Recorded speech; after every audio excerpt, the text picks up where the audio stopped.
Hello, everyone. I'm ZHAO Chuang. Today, let's draw the neck of Lingwulong. A typical feature of sauropods was that they had a very long neck. The neck looked simply like a circular column, but actually, it included many details.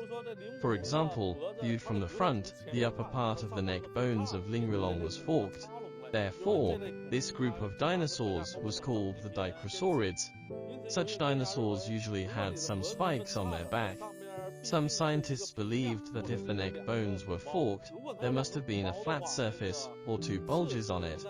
If it had two bulges, the spike couldn't grow in the groove between the two bulges. They always grew on them. Therefore, its spikes might appear in pairs like Stegosaurus. Amargasaurus, another dicrosaurid, had elongated neural spines, which indicates that such a group of dinosaurs with a forked neck might have something growing on top. This was a common feature of such dinosaurs. We adopt this opinion and restore one spike corresponded to each neural spine, so we can draw as many paired spikes as the cervical vertebrae. Now let's draw the neck of Lingwulong. Before drawing its neck, let's first draw its head as big as this. We roughly outline its head. Because the neck is what we focus on today, let's just simply show its head.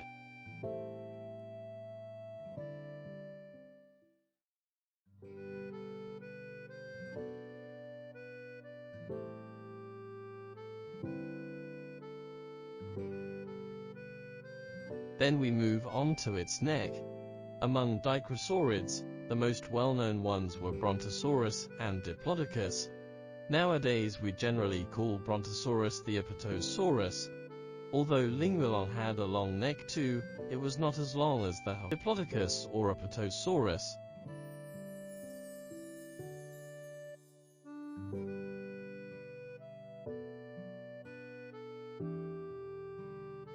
We can draw it with a length like this, and then stop here. This position is the part connected to its trunk. On the back of its neck, let's draw a curve, followed by the muscles on the neck.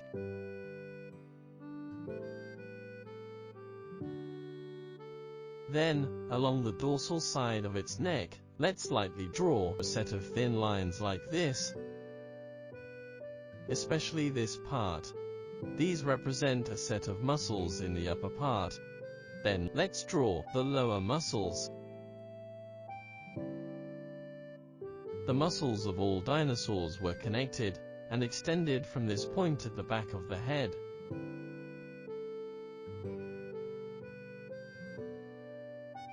The front of the lower muscles was thin, and it became thicker toward the back.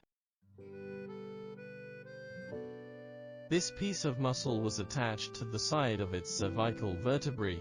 There was a piece of narrow muscle wrapping its cervical ribs.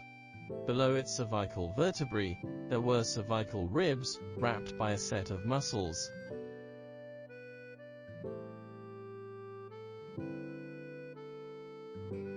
This set of muscles was eventually connected to its shoulder blades. Here are its shoulder blades. As this part of its head often rotated, we can draw some folds here.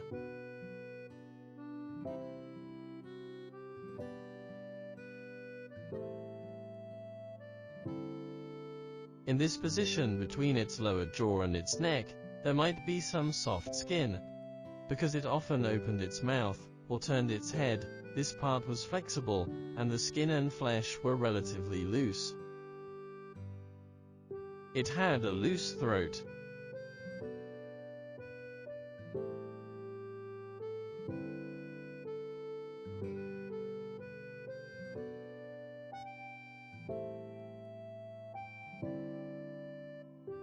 Backward, this throat gradually hid between the two cervical ribs. Next, we can draw some other structures on the dorsal side of its cervical vertebrae. Let's first draw its neural spines. The neck of Lingwulong was not long, but it was made up of a dozen sections of bones. When it was alive, some bones mainly formed the thin part of its neck. At the root, the muscles grew thicker, so the bones were not visible here. Due to the influence of gravity, some bone joints in the thin part of its neck would be slightly exposed on the dorsal side, where we can draw some traces to show them.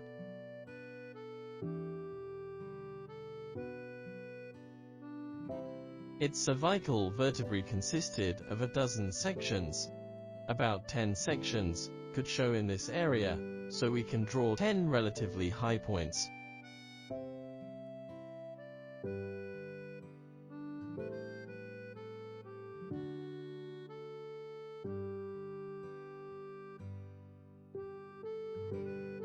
There might be a few more in the area behind. In this area, there were about 10 cervical vertebrae. Toward the back, as the muscles at the neck root gradually became thicker, they covered the whole bones, and there wouldn't be the skinny appearance as the front. This part in the front was like the joints of our hand, its bones would be seen a little bit. We can slightly show such traces. Another feature of the Dicrosaurids was the spikes on their back, like those of iguanas. Some scholars believed that the number of these spikes, especially in the position of its neck, corresponded to that of vertebrae, that is, each vertebra corresponded to a spike. This time, we can adopt this way of restoration and draw a group of spikes above each cervical vertebra.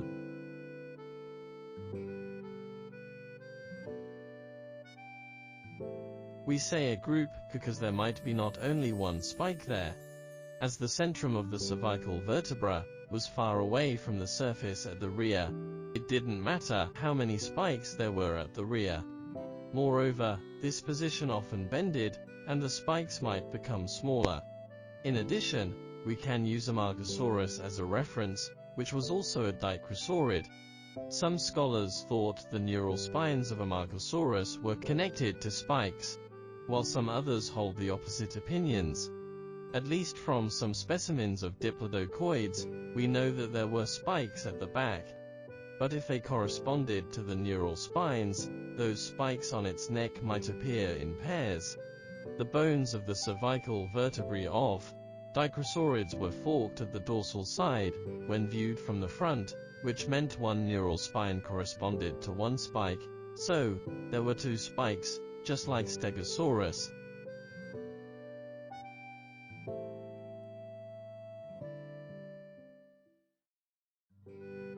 Lastly, let's slightly draw some folds below its neck.